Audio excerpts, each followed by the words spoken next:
Assalamualaikum warahmatullahi wabarakatuh. Bersyukur kepada Allah dengan mengucapkan Alhamdulillah, karena kita masih diberikan begitu banyak kenikmatan, sehingga kita bisa bertemu lagi di channel ini. Marilah bersama-sama kita senantiasa bersolawat serta salam kepada junjungan kita Nabi Muhammad sallallahu alaihi wasallam. Allahumma salli ala Sayyidina Muhammad wa ala ali wa sahbihi ajmain.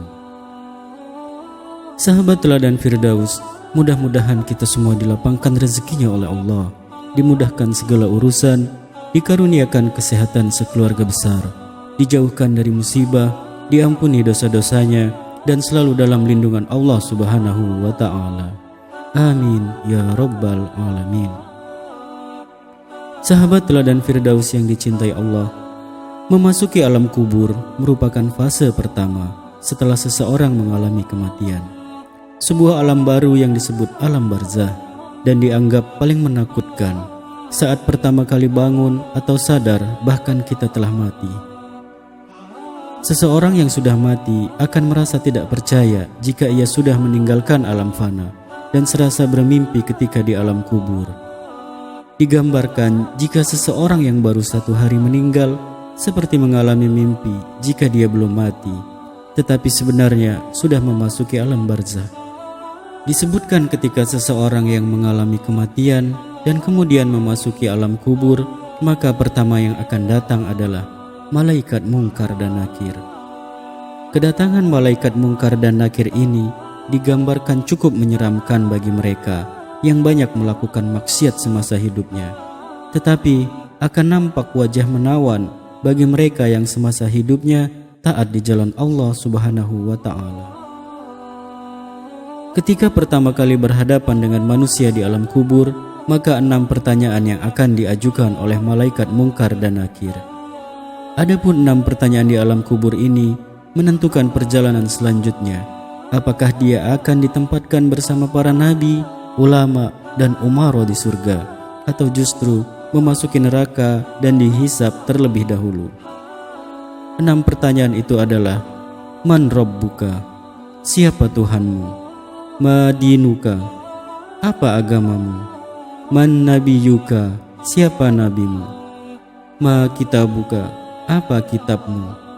Aina kiblatuka? Di mana kiblatmu? Man ikhwanuka? Siapa saudaramu?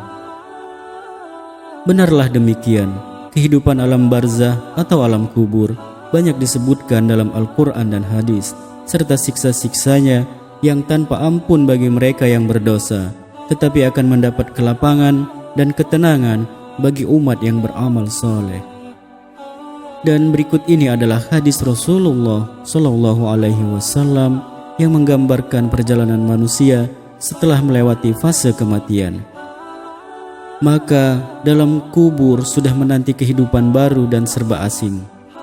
Hadis panjang Al-Bara bin Azib yang diriwayatkan oleh Imam Ahmad dan disahihkan oleh Imam Al-Hakim dan Syekh Albani ini menceritakan perjalanan panjang manusia di alam kuburnya. Suatu hari kami mengantarkan jenazah salah seorang sahabat Nabi Sallallahu Alaihi Wasallam dari golongan Ansor. Sesampainya di pekuburan, liang lahat masih digali, maka Rasulullah Sallallahu Alaihi Wasallam pun duduk menanti, dan kami juga duduk terdiam di sekitarnya, seakan-akan di atas kepala kami ada burung gagak yang hinggap. Rasulullah Sallallahu Alaihi Wasallam memainkan sepotong dahan di tangannya, lalu ditancapkan ke tanah. Lalu beliau mengangkat kepalanya seraya bersabda, "Mohonlah perlindungan kepada Allah dari azab kubur." Beliau ulangi perintah ini 2 atau 3 kali. Kemudian beliau Sallallahu Alaihi Wasallam bersabda, "Seandainya seorang yang beriman sudah tidak lagi menginginkan dunia dan telah mengharapkan akhirat atau sakaratul maut, turunlah dari langit para malaikat bermuka cerah, secerah sinar matahari. Mereka membawa kain kafan dan wewangian dari surga, lalu duduk di sekeliling mukmin tersebut sejauh mata memandang. Setelah itu, turunlah malaikat pencabut nyawa dan mengambil posisi di arah kepala mukmin tersebut. malaikat pencabut nyawa itu berkata, "Wahai nyawa yang mulia, keluarlah engkau untuk menjemput ampunan Allah dan keridhoannya." Maka nyawa itu dengan mudahnya keluar dari tubuh mukmin tersebut, seperti lancarnya air yang mengalir dari mulut sebuah kendil. Lalu nyawa tersebut diambil oleh malaikat pencabut nyawa, dan dalam sekejap diserahkan kepada para malaikat berwajah cerah tadi, lalu dibungkus dengan kain kafan surga dan diberi wewangian darinya, hingga terciumlah bau harum seharum wewangian yang paling harum di muka bumi. Kemudian nyawa yang telah dikafani itu diangkat ke langit. Setiap melewati sekelompok malaikat di langit, mereka bertanya, "Nyawa siapakah yang amat mulia ini?" "Ini adalah nyawa Fulan bin Fulan," jawab para malaikat yang mengawalnya dengan menyebutkan namanya yang terbaik ketika di dunia. Sesampainya di langit dunia, mereka meminta izin untuk memasukinya, lalu diizinkan. Maka seluruh malaikat yang ada di langit ikut mengantarkannya menuju langit berikutnya, hingga mereka sampai di langit ketujuh. Di sanalah Allah berfirman, "Tulislah nama hambaku ini di dalam kitab Illiyin, kembalikanlah ia ke jasadnya di bumi, karena darinya lah aku ciptakan mereka para manusia, dan kepadanya lah aku akan kembalikan, serta darinya lah mereka akan aku bangkitkan." Lalu nyawa tersebut dikembalikan ke jasadnya di dunia. Lantas datanglah dua orang malaikat yang memerintahkannya untuk duduk. Mereka berdua bertanya, "Siapa Robmu?" "Robku adalah Allah," jawabnya. Mereka berdua kembali bertanya, "Apakah agamamu?" "Agamaku Islam," sahutnya. Mereka berdua bertanya lagi, "Siapa orang yang telah diutus untuk kalian?" "Beliau adalah Rasulullah Shallallahu Alaihi Wasallam," jawabnya. "Dari mana engkau tahu?" tanya mereka berdua. "Aku membaca Al-Quran, lalu aku mengimaninya dan mempercayainya." Tiba-tiba terdengarlah suara dari langit yang menyeru, "Jawaban hambaku benar, maka hamparkanlah surga baginya. Berilah dia pakaian darinya, lalu bukakanlah pintu ke arahnya. Angin segar dan harumnya surga memasuki kuburannya, lalu kuburannya diluaskan sepanjang mata memandang." Saat itu datanglah seorang pemuda asing yang amat tampan memakai pakaian yang sangat indah dan berbau harum sekali, seraya berkata, "Bergembiralah, inilah hari yang telah dijanjikan dulu bagimu." Mukmin tadi bertanya, "Siapakah engkau?" "Wajahmu menandakan kebaikan." "Aku adalah amal solehmu," jawabnya. Si mukmin pun berkata, "Wahai Robku, segerakanlah datangnya hari kiamat, karena aku ingin bertemu dengan keluarga dan hartaku." Adapun orang kafir, di saat dia dalam keadaan tidak mengharapkan akhirat dan masih menginginkan keindahan duniawi, turunlah dari langit malaikat yang bermuka hitam sambil membawa kain mori kasar, lalu mereka duduk di sekelilingnya saat tidur. Turunlah malaikat pencabut nyawa dan duduk di arah kepalanya, seraya berkata, "Wahai nyawa yang hina, keluarlah dan jemputlah kemurkaan dan kemarahan Allah Subhanahu wa Ta'ala." Maka nyawa orang kafir tadi berlarian di sekujur tubuhnya. Maka malaikat pencabut nyawa tadi mencabut nyawa tersebut dengan paksa, sebagaimana seseorang yang menarik besi jeruji yang menempel di kapas yang basah. Begitu nyawa tersebut sudah berada di tangan malaikat pencabut nyawa, sekejap mata diambil oleh para malaikat yang bermuka hitam yang ada di sekelilingnya. Lalu nyawa tadi segera dibungkus dengan kain mori kasar. Tiba-tiba terciumlah bau busuk, sebusuk bau bangkai yang paling busuk di muka bumi. Lalu nyawa tadi dibawa ke langit. Setiap mereka melewati segerombolan malaikat, mereka selalu ditanya, "Nyawa siapakah yang amat hina ini?" "Ini adalah nyawa Fulan bin Fulan," jawab mereka, "dengan namanya yang terburuk ketika di dunia." Sesampainya di langit dunia, mereka minta izin untuk memasukinya, namun tidak diizinkan. Rasulullah Shallallahu Alaihi Wasallam membacakan firman Allah Subhanahu wa Ta'ala, "Tidak akan dibukakan bagi mereka orang-orang kafir pintu-pintu langit, dan mereka tidak akan masuk surga sampai seandainya unta bisa memasuki lubang jarum sekalipun. Quran Surah Al-A'raf ayat 40.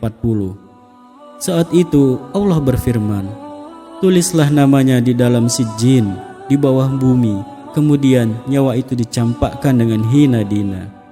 Rasulullah SAW membaca firman Allah Subhanahu wa Ta'ala, barang siapa mempersekutukan sesuatu dengan Allah, maka ia seolah-olah jatuh dari langit, lalu disambar oleh burung atau diterbangkan angin ke tempat yang jauh.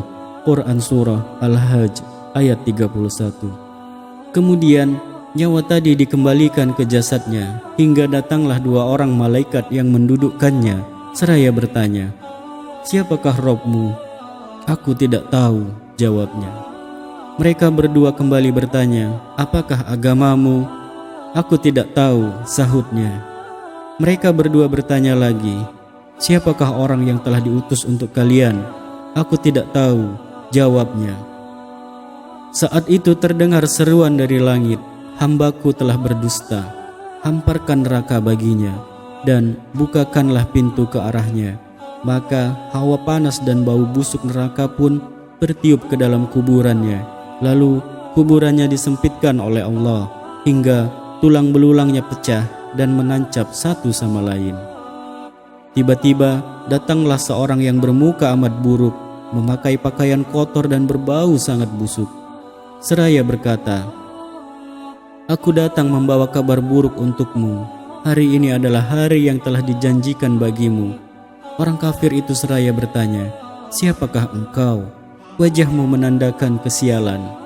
Aku adalah dosa-dosamu, jawabnya. Wahai Rabbku, janganlah engkau datangkan hari kiamat, seru orang kafir tadi.